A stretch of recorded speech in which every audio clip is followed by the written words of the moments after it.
Hello అందరికీ welcome to Santosh talks. ఈ వీడియోలో ఫ్యామిలీ వీక్లో కొన్ని చేంజెస్ అయితే జరిగాయి. ఆ చేంజెస్ ఎందుకు జరిగాయి, అలాగే కళ్యాణ్ వాళ్ళ అమ్మ వచ్చిన తర్వాత ఏం జరిగింది, అలాగే కళ్యాణ్ వాళ్ళ అమ్మకి తనూజ ఏ గిఫ్ట్ ఇచ్చింది అనేది ఈ వీడియోలో క్లియర్గా చెప్తాను. దానికంటే ముందు మీరు వీడియోని అయితే లైక్ చేయండి. అలాగే ఎవరైనా ఇప్పటి వరకు మన ఛానల్ సబ్స్క్రైబ్ చేయకపోతే చేసుకోండి. ఇక విషయానికి వస్తే బిగ్ బాస్ వేసిన ప్లాన్స్ ఇవన్నీ కొంచెం తారుమారయ్యాయి అనమాట. యాక్చువల్గా బిగ్ బాస్ ఆ టైం అయితే పెట్టాడు కదా, ఏంటి అప్పుడెప్పుడు 1 hour 2 hours ఇచ్చేవాళ్ళు ఒక ఫ్యామిలీ మెంబర్కి. ఇప్పుడు 10 minutes 15 minutes ఇవ్వడం వల్ల ఏమవుతుందంటే ఫ్యామిలీ మెంబర్స్ కొందరు చేంజెస్ అవ్వాల్సి వచ్చింది. అలాగే సంజన గారికి బిగ్ బాంబ్ అయితే ఉంది కదా, ఆ బిగ్ బాంబ్ వల్ల సంజన గారి ఫ్యామిలీని వీళ్ళు శుక్రవారం ఈవినింగ్ అయితే పంపించాలనుకున్నారు. అంటే గురువారం ఈవినింగ్ పంపిస్తే శుక్రవారం ఈవినింగ్ అయితే ఆ ఎపిసోడ్ లో వచ్చేది. గురువారం ప్లాన్ చేసుకుంటే ఏమైందంటే వాళ్ళ ఫ్యామిలీ మెంబర్స్ ముందే హైదరాబాద్ వచ్చేసి స్టే చేయడానికి కొంచెం ఇబ్బందిగా ఉందన్నమాట ఇద్దరు పిల్లలతో. దానివల్ల ఏం చేశారంటే సంజన గారు వాళ్ళ ఫ్యామిలీని ముందే ప్రవేశపెట్టేశారు. ఇలా సంజన గారి వాళ్ళ ఫ్యామిలీని ముందు ప్రవేశపెట్టడం వల్ల ఏమైందంటే బర్నీ గారి ఫ్యామిలీలో చేంజ్ వచ్చింది, ఇమాన్యుల్ గారి ఫ్యామిలీలో చేంజెస్ వచ్చాయి అనమాట. ఆ చేంజెస్ ఏంటి అంటే బర్నీ గారు వాళ్ళ కూతురు వస్తుందని ముందుగా చెప్పారు. వాళ్ళు కూడా ఆ టైంని షెడ్యూల్ని యాక్సెప్ట్ చేశారు.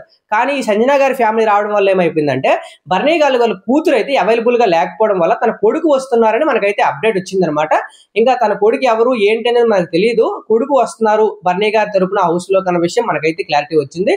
అలాగే ఇంకొకటి ఏంటంటే ఇమాన్యుల్ వాళ్ళ మదర్ వస్తున్నారు అన్నారు కదా, ఇప్పుడైతే మదర్ రావడం లేదు. వాళ్ళ గర్ల్ ఫ్రెండ్ అయితే ఇమాన్యుల్ గర్ల్ ఫ్రెండ్ అయితే హౌస్లోకి రాబోతున్నారు. దానికి ఒక చేంజ్ అయితే ఏమంటే ఫస్ట్ ఇమాన్యుల్ వాళ్ళ మదర్ హౌస్లోకి వచ్చి వాళ్ళ గర్ల్ ఫ్రెండ్ స్టేజ్ మీదకి వస్తుందని మనకైతే న్యూస్ వచ్చిందనమాట. కానీ ఈ టైం అయితే తగ్గింది కదా, ఈ టైం పీరియడ్ 30 minutes 25 minutes ఏవో పెట్టారు. సో ఈ వీడియోలో ఇంకో విషయం ఏంటంటే ఇమాన్యుల్ సంజన గారికి టైం అయితే సాక్రిఫైస్ చేశాడు. తనకు వచ్చిన 45 minutes లో 20 minutes అయితే సంజన గారు సాక్రిఫైస్ చేశాడంట. కళ్యాణ్ 5 minutes సాక్రిఫైస్ చేశాడు. బర్నీ గారు 5 minutes సాక్రిఫైస్ చేయడం వల్ల ఇమాన్యుల్ టైం అయితే తగ్గింది. 45 నుంచి 25 minutes అయితే వచ్చిందనమాట. ఈ 25 minutes లో మంచి ఇవ్వాల్సిన ఇన్పుట్స్ ఇవ్వాలి కాబట్టి వాళ్ళ మదర్ వస్తే ఆ మదర్ సెంటిమెంట్ లోకి వెళ్ళిపోయి ఇవన్నీ షేర్ చేయగలరా లేదా అని వాళ్ళ గర్ల్ ఫ్రెండ్ అయితే హౌస్ లోకి వెళ్ళబడుతుంది. దానివల్ల మంచి ఎమోషనల్ కంటెంట్ కూడా ఇమాన్యుల్కి వచ్చే అవకాశం ఉంది. గ్రాఫ్ కూడా ఈ వారం ఇమాన్యుల్కి పెరిగే అవకాశం ఉంది ఈ వారంతో. సో ఇమాన్యుల్ గర్ల్ ఫ్రెండ్ అయితే హౌస్ లోకి రాబోతుంది. ఇంకా పవన్ కళ్యాణ్ విషయానికి వస్తే పవన్ కళ్యాణ్ మదర్ అయితే హౌస్ లోకి ఆల్రెడీ ఎంటర్ అయిపోయారు. మనకి ఈ రోజు కానీ రేపు కానీ ఎపిసోడ్ ప్రోమోలో వచ్చే అవకాశం ఉంది.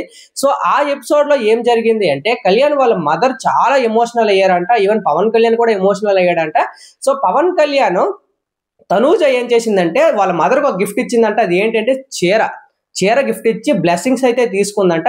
అలాగే కళ్యాణ్ చేతిలో ఉన్న బ్రాస్లైట్ గురించి తనూజ వాళ్ళ మదర్కి అడిగిందంట. ఈ బ్రాస్లైట్ ఎవరు ఇచ్చారు, గర్ల్ ఫ్రెండ్ ఇచ్చిందా, కజిన్ ఇచ్చిందా అంటూ ఒక చెప్తే వాళ్ళ అమ్మ చెప్పారంట కజిన్ సిస్టర్ అయితే ఆ బ్రాస్లైట్ గిఫ్ట్ గా ఇచ్చిందని. సో ఈ విధంగా మంచి ఎపిసోడ్ కళ్యాణ్కి అండ్ తనూజకి. తనూజ అలా చేరుస్తున్నప్పుడు కళ్యాణ్ చాలా ఎమోషనల్ అయ్యాడంట. మంచి ఎపిసోడ్ లోడింగ్ లో ఉంది. ఇవి మనకు వచ్చిన అప్డేట్స్. అలాగే వీకెండ్ లో ఎవరి కోసం వస్తున్నారనేది కొంచెం షెడ్యూల్ అటు ఇటు అవ్వడం వల్ల కన్ఫర్మేషన్ అయితే లేదు. ఆ ఇన్ఫర్మేషన్ రాగానే నేను వీడియో చేస్తాను కాబట్టి ఛానల్ అయితే సబ్స్క్రైబ్ చేసుకోండి. Thank you so much.